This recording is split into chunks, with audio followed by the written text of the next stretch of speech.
Olá, prezados alunos e prezadas alunas.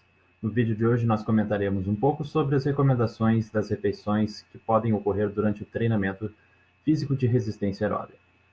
Quando nós falamos em necessidade de reposição de energia e de nutrientes para refeições durante o treino, é importante ressaltar que o profissional deve avaliar a necessidade de realizar esta reposição no formato de alimentos fonte de carboidratos, ou se é necessário somente repor água ou alguns outros eletrólitos ou outros nutrientes-chave para o melhor desempenho possível.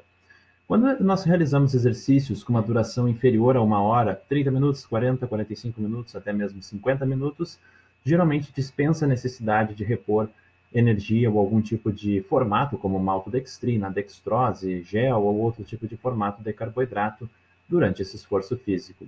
Isso porque, quando o atleta faz a refeição pré-treino, conforme foi comentado num outro vídeo meu sobre pré-treino, esta refeição ainda não foi totalmente digerida para a realização total de absorção de nutrientes, de energia, e, portanto, nesse momento, pouco vai ter um efeito direto fisiológico desta refeição ou da reposição durante o treino para dar energia à contração muscular do esporte.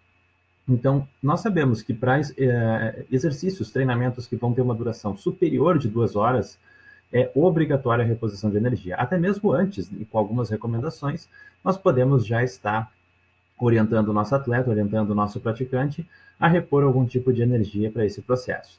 Então, é importante realizar que eu posso utilizar, vai fazer mal eu utilizar algum tipo de líquido com fonte de carboidrato ou algo durante a minha execução do exercício físico, vai fazer mal eu utilizar? Tecnicamente, não, mas ele não vai trazer nenhum benefício adicional pelo motivo que eu havia mencionado, ou seja, não vai ter tempo suficiente para que essa digestão, fornecimento para o músculo em contração ou outros tecidos com uma demanda elevada, utilizem isso para a realização desse processo. Então, é necessário mais tempo e também ter alguns cuidados que a gente vai ver logo em seguida. Nós sabemos que o corpo humano tem uma taxa de oxidação exógena de carboidratos, ou seja, o quanto ele vai conseguir aproveitá-lo durante esse alimento, ou suplemento, ou líquido, ou solução que eu vou estar repondo durante o esforço físico de via exógena, ou seja, o que eu vou estar consumindo. Então, quanto que eu devo oferecer? Para a grande maioria dos casos, nós temos uma faixa que nós conhecemos que gira em torno de 60 gramas de carboidrato por hora de execução de treinamento físico. Isso deveria ser o reposto, né, ou o prescrito durante o treinamento físico, durante uma hora inteira corrida. Isso varia em média, para ter uma ideia, em torno de 1 a 1,1 gramas de carboidrato por minuto. Então, fechando a conta, vai dar em média ali uns 60, um pouquinho mais, gramas por minuto, por hora, perdão, de carboidratos nessa sessão. Então, sabendo dessa margem, para a grande maioria dos atletas, nós temos algumas diferenças, como, por exemplo, atletas de ultra resistência ou ultra endurance. Nessa situação, onde nós temos exercícios muito prolongados, 5 horas, né, ou até mesmo mais, 3 horas e meia, nós geralmente vamos estar preconizando taxas de fornecimento de carboidrato por hora, não em 60, mas muito provavelmente em torno de 90 gramas por hora, porque nesse cenário, nessa situação de ultra resistência ou ultra endurance, o atleta acaba dependendo muito da glicose circulante ou da glicemia, e isso é tem uma manutenção muito importante pelo que é oferecido durante o exercício físico. Então, para nós entendermos um pouquinho melhor essa recomendação, diversos especialistas recomendam não utilizar carboidratos para treinos muito curtos, treinos com uma duração inferior a 45 minutos. Por quê? Além de inviabilizar, incomodar, em outras palavras, na execução do exercício, levar uma garrafa, levar alguma comida, ou levar algum outro tipo de composto, solução para repor, ele não vai ter benefício nenhum em termos de ergogênese, né, de rendimento físico. Mas se eu tiver uma situação de que eu posso utilizar alimentos, né, ou algum tipo de estratégia para treinamentos de 1 hora e pouquinho, 1 hora e 10, né, alguns estudos publicados há alguns anos no próprio Journal of Physiology comentaram muito bem de provar que o bochecho de uma solução hiperglicídica, ou seja, bem concentrado com carboidratos, ele é capaz de induzir aumento de ergogênese também por ativar algumas regiões do nosso encéfalo de recompensa que podem induzir a ergogênese, ou seja, eu uso a solução de carboidrato, bochecho e cuspo, não engulo esse tipo de nutriente, não entrando tecnicamente, né, para o meu trato digestório, fazendo com que eu não tenha a molécula para ser fornecida para ATP. Só que o curioso é que nessa condição de bochechar uma solução hiperglicídica, né, de preferência com glicose, os pesquisadores observaram que teve um efeito de aumento de rendimento de ergogênese muito interessante. Então, hoje nós sabemos que a recomendação para quem tem algum tipo de treinamento que gira em torno dessa faixa temporal é uma estratégia não só viável, mas também muito interessante para ser utilizado em centros de treinamento e etc. Mas aí entra na situação, se o meu treino dura mais que 1 hora e pode perdurar até 2 horas e meia, né? Então a faixa que eu vou estar recomendando vai ser crescente de acordo com o tempo de duração desse treinamento. Então, se o meu treinamento durar em torno de 1 hora e meia, eu vou muito provavelmente estar repondo entre 30 e 60 gramas de carboidrato das diferentes formas que eu achar interessante para repor essa energia. Como que eu posso prescrever esse carboidrato? Qual é o tipo ideal, né? O ideal é que nós não utilizemos refeições completas, levar um sanduíche, levar um prato, enfim, um pedaço de galeto ou outro tipo de preparação, mas que nós tenhamos preparações com carboidratos mais simples, ou seja, que dependemos aqui de associação de monossacarídeos, glicose, frutose, que podem induzir maiores respostas fisiológicas para essa condição.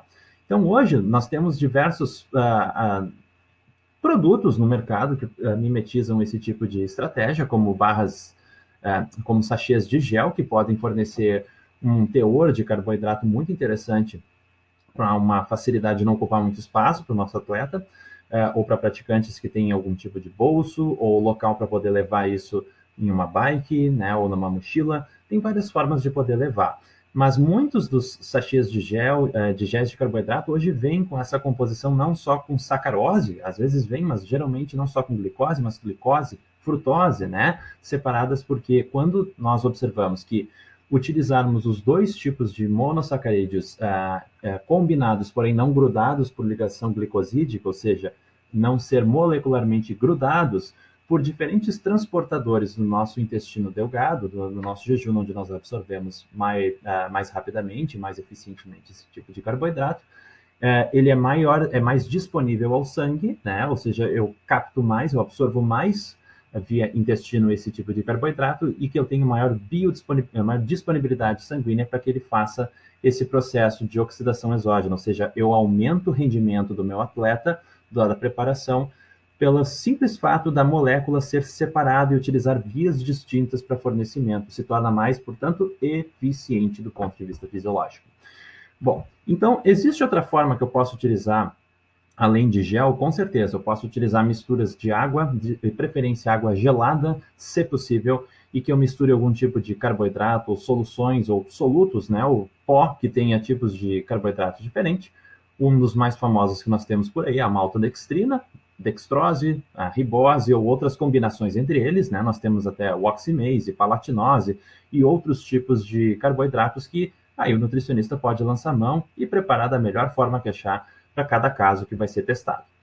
E se o meu treinamento, se o exercício físico tem uma duração superior de 2 horas e meia? Vamos pegar um exemplo de um ciclista que vai estar fazendo um pedal aí de 4 horas. Um pedalzinho num domingo, tranquilo, um dia com sol muito bom. Ele acordou às 7 da manhã, faz um café da manhã e vai sair às 8, 8h15 para fazer o seu treinamento. O café da manhã desse ciclista vai dar energia suficiente até um período. E aí, como é que eu organizo para as outras 3 horas, 3 horas e pouco de treinamento físico, que ele não vai ter um café da manhã à disposição? Bom, aí a faixa que eu vou poder trabalhar de carboidratos, ele pode chegar até 90 gramas por hora, porque depende mais da glicemia para a manutenção também da contração muscular. Essa glicose disponível no sangue é mais captada pela musculatura esquelética, coração, encéfalo, pele e outras estruturas que demandam mais ATP durante o esforço físico, fazendo com que ele tenha, então, um maior fornecimento dependente do que ele vai se alimentar e repor durante o exercício físico. Então, como é que eu posso organizar? Aí eu posso fazer uma mistura. Lembra da outra explicação que eu falei de até 1 hora e pouquinho de exercício, que nós temos que variar os tipos de carboidratos, de monossacarídeos? Aqui não é diferente. Quanto mais tipos de monossacarídeos de carboidratos, melhor para o nosso atleta, porque ele vai utilizar vias distintas, vias que não vão saturar o seu transporte e captação via enterócito, nas células do intestino delgado, fazendo com que ele tenha, então, uma captação constante de diferentes vias e não sobrecarregue algumas vias paracelulares ou até mesmo vias que vão captar esses nutrientes, mantendo, então, um fornecimento constante durante o esforço. É isso que nós queremos. No entanto, se eu for parar para pensar e colocar na ponta do lápis, como é que eu faço uma organização para um treino de 4 horas, 6 horas, um treino longo, ficando à base de gel e líquido? Já pararam para pensar nisso? Vamos imaginar. Fica ruim, né? Levar um líquido por 1 hora, 2 horas, tu até consegue realizar esse tipo de preparação. No entanto, quando é realizado para 3 horas, 4 horas, o teu estômago começa a ficar vazio, começa a ficar com uma sensação ruim. E a chance de ter uma intercorrência ou de ter distúrbios gastrointestinais por sensação e estar com o estômago relativamente vazio nesse processo é muito alto, especialmente se nós estamos falando com corredores, onde o impacto na parede abdominal é muito maior. Então, nesse sentido, é recomendado o nutricionista utilizar estratégias de alimentos, se possível, que sejam leves, pré-digeridos e que forneçam rapidamente esse carboidrato. Um bom exemplo, como está sendo representado aqui ao lado, é a própria paçoca, rolho de paçoca. A paçoca é uma mistura que vai ter gordura, vai ter carboidrato, sal, um pouquinho de cada coisa, que eu já aproveito também para misturar um pouco com sachê, com líquidos que eu posso repor para o nosso atleta. Bom, não quero usar paçoca, o que eu posso utilizar? Nós temos mariola, nós temos bisnagas que tu podes passar algo também, né, como mel, doce de leite, enfim, requeijão, qualquer coisa que tu queiras que forneça um pouco de saciedade para que não tenha esse desconforto durante o esforço físico. Isso é muito importante porque não é só energia, mas a manutenção também desse trato intestinal que não para de funcionar durante o esforço. Ele só é menos utilizado, mas não é isento de movimento peristáltico.